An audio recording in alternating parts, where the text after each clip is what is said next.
बिस्मिल्लाहिर्रहमानिर्रहीम। अस्सलाम वालेकुम नाज़रीन, पाक दीन इस्लाम में आपको खुशामदीद कहा जाता है और आज मैं आपके साथ मलका बिल्कीस की पिंडली और हजरत सुलेमान का वाक़या बयान करने वाली हूँ। ये वाक़या ईमान अफरोज़ होने के साथ साथ सबक आमूज़ भी है, लिहाजा वीडियो को स्किप किए बगैर मुकम्मल देखिएगा ताकि इस वाक़या का मकसद आप लोगों तक आसानी से पहुँच सके। बयान किया जाता है कि कई सदियों पहले यमन के करीब एक शहर आबाद था जो शहर सबा के नाम से मशहूर हुआ। इस शहर के वासियों को कौमे सबा कहकर पुकारा जाने लगा। ये कौम उस वक्त की जदीद तरीन सहूलियात से आरास्ता थी। कौमे सबा सूरज के पुजारी थे।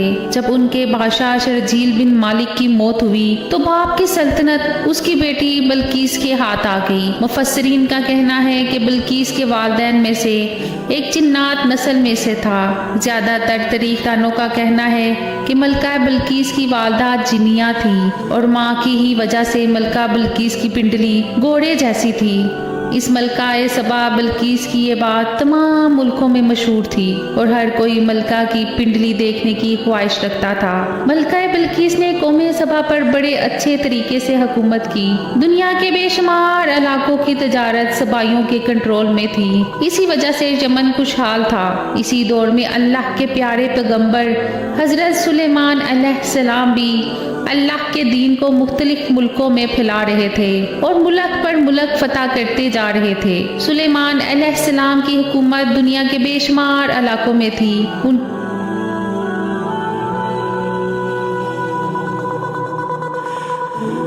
के बेशुमार इलाकों में थी। हजरत सुलेमान अलैहिस्सलाम को अल्लाह ताला ने हवा, जानवर, चरिंद और परिंद का कंट्रोल दिया हुआ था। ये कुछ हजरत सुलेमान अलैहिस्सलाम के हुक्म के ताबिया भी थे। इन दिनों हजरत सुलेमान अलैहिस्सलाम का दरबार लगा हुआ था कि जिन परिंद, जानवर, हैवानात सब आप अलैहिस्सलाम के दरबार में मौजूद थे, लेकिन हुदहुद वहाँ मौजूद ना था।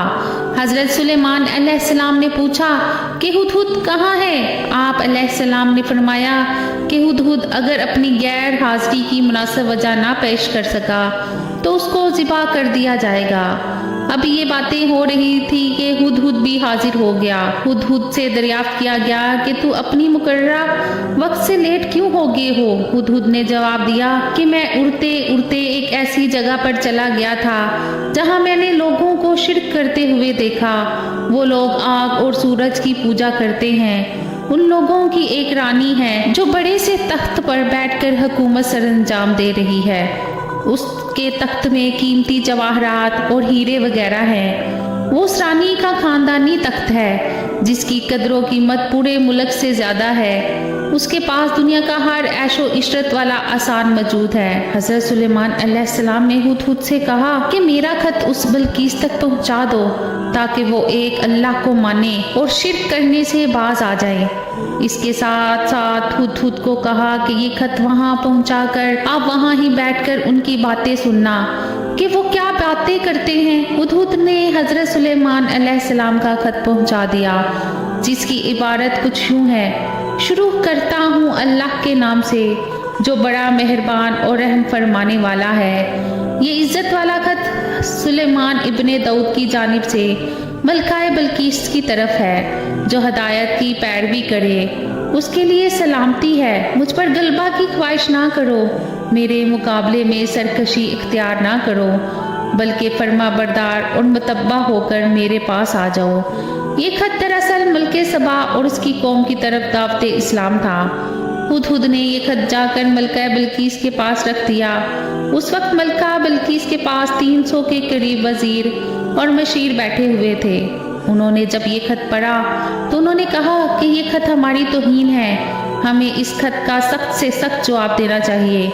लेकिन मलका सबा बहुत ही समझदार थी। उन्होंने अपने कौम के लोगों को समझाया कि ठंडे दिमाग से काम लो। खत की लिखी हुई इबारत से पता चलता है कि ये कोई आम बंदा नहीं है, ये बादशाह खुदा का नेक बंदा है। मलका ने कहा कि हम हजरत सुलेमान की तरफ एक तोहफा इरसाल करते हैं। अगर उसने तोहफा को पास रख लिया तो समझ लें कि वो बादशाह है। अगर उसने तोहफा कबूल ना किया तो समझ जाना कि वो पैगंबर है। मैं उसकी पैरवी करूंगी। ये सब बातें पास बैठा हुदहुद सुन रहा था। हुदहुद ने ये सब बातें आकर हज़रत सुलेमान अलैहिस्सलाम को बता दी थी। हज़रत सुलेमान अलैहिस्सलाम ने जिन्नों को हुक्म दिया कि शहर के दाखिली रास्ते पर सोने और चांदी की ईंटें लगा दी जाएं, रास्तों पर सोने के जानवर खड़े कर दिए जाएं, वजीरों की तमाम कुर्सियों को सोने का बना दिया जाए, हर चीज़ सोने और चांदी की बना दी जाए। उधर बल्कीस ने हज़रत सुलेमान अलैहिस्सलाम की तरफ तहाइफ रवाना किए, जिसमें सोने चांदी के जेवरात, बेशुमार नौकर और घोड़े और बहुत ही ज़्यादा मालो दौलत थी। जब वो ये सब कुछ लेकर हज़रत सुलेमान अलैहिस्सलाम के पास पहुँचे तो वो ये सब कुछ देखकर शर्मिंदा हुए। हज़रत सुलेमान अलैहिस्सलाम ने फरमाया, ए बलसीब की तरफ से आए हुए बंदो, क्या आप मुझे ही मालो दौलत देने आए हो? तो देख लो, जो कुछ तुम लेकर आए हो मुझे उससे कई गुना ज़्यादा अल्लाह ताला ने मालो दौलत दे रखा है। अब तुम्हारा तोहफा तुझको ही मुबारक हो। ये सब कुछ लेकर तुम अपनी मलका से कहना कि हमारे इंतज़ार करे, हम एक ज़बरदस्त लश्कर लेकर आएंगे।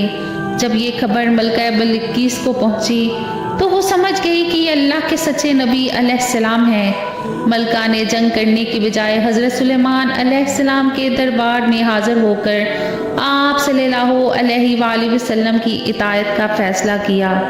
जब हज़रत सुलेमान अलैहिस्सलाम को उसके बारे में खबर मिली तो आप अलैहिस्सलाम ने अपने दरबारियों से कहा कि तुम में से कौन है जो इस तख्त का मेरे पास लेकर आ सकता है। एक जिन द्यू हैकल ने कहा कि मैं ये महफिल ख़त्म करने से पहले पहले इसको ला सकता हूँ। मैं ईमानदार होने के साथ साथ इस काम को सरअंजाम देने में बड़ी ताकत रखता हूँ। फिर एक शख्स जिसके पास किताब का इल्म था उसने कहा कि मैं ये तख्त आपको आप अलैहिस्सलाम की पलक झपकने से पहले ही ला कर दूंगा। फिर हज़रत सुलेमान अलैहिस्सलाम ने वो तख्त अपने पास पाया तो पुकार उठे कि ये मेरे रब का मुझ पर फजल है कि मैं उसकी नेमतों का शुक्र करता हूँ कि नहीं। जो बंदा अल्लाह ताला का शुक्र करता है तो उसका शुक्र उसके लिए ही मुफीद है। अगर कोई बंदा नाशुक्री करता है तो रब्बे न्याज है। मुफस्सरीन का कहना है कि वो शख्स हज़रत सुलेमान अलैहिस्सलाम का कोई दोस्त जिसका नाम आसिफ था। बाज़ में लिखा हुआ है कि वो आप अलैहिस्सलाम की खाला का बेटा था। उस तख्त की लंबाई 80 हाथ, चौड़ाई 40 हाथ और ऊंचाई 30 हाथ थी। उस पर याकूत और मरजान जड़े हुए थे। हज़रत सुलेमान अलैहिस्सलाम ने इस तख्त में तब्दीली कर दी, उसको पहले से भी बेहतर बना दिया। जब वो मलका आप अलैहिस्सलाम के दरबार आई तो हज़रत सुलेमान अलैहिस्सलाम ने पूछा कि क्या तुम्हारे तख्त भी इसी तरह का है? उसने जवाब दिया, जी ये बिल्कुल इसी से मिलता जुलता है।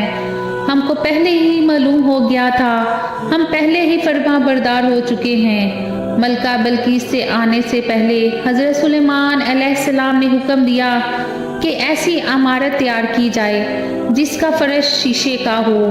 पानी में मछलियाँ और दूसरे पानी के सारे जानवर चलते फिरते नजर आ रहे हैं। हज़रत सुलेमान अलैहिस्सलाम उस इमारत में अपने तख्त पर बैठे हुए थे। वो ऐसा लग रहा था कि पानी पूरे जोर से बह रहा है, उसके ऊपर से शीशा नजर नहीं आता था। जब बल्कीस को इस महल में लाया गया उसने अपनी पिंडलियों से कपड़ा उठा लिया। हज़रत सुलेमान अलैहिस्सलाम ने कहा कि ये तो शीशे का बनाया गया है। हज़रत सुलेमान अलैहिस्सलाम की ज़ुबान से ये अल्फाज सुनकर वो बोल उठी, ऐ मेरे परवरदिगार, मैं आपकी पूजा करके अपने ऊपर जुल्म करती रही। अब मैंने हज़रत सुलेमान अलैहिस्सलाम के साथ अल्लाह ताला की अतायत कबूल कर ली है। लिहाजा बल्कीस को पता चल गया था कि जिस तरह वो शीशे के होश को पानी का होश समझ बैठी थी, इस तरह इब्लीस और उसकी कौम सूरज और आग की चमक दमक देखकर उसको मबूद समझ बैठी। इसको अपनी जहालत पर बहुत शर्मिंदगी हुई। बाज़ मुफस्सरीन ने लिखा है कि उसके बाद मलका बल्कीस ने अल्लाह ताला पर ईमान लाने के बाद हज़रत सुलेमान अलैहिस्सलाम से शादी कर ली। बाज़ ने लिखा है कि आप अलैहिस्सलाम ने बल्कीस को वापस यमन में भेज दिया और बल्कीस के लिए वहाँ 3 महल तमीर करवाए, जिस वजह से पूरी कौम सबा भी ईमान ले आई। उम्मीद करती हूँ कि आज का वाक़या आपको अच्छा लगा होगा। मज़ीद अच्छे वाक़यात के लिए मेरे चैनल को सब्सक्राइब करें, वीडियो को लाइक करें। अल्लाह निगहबान।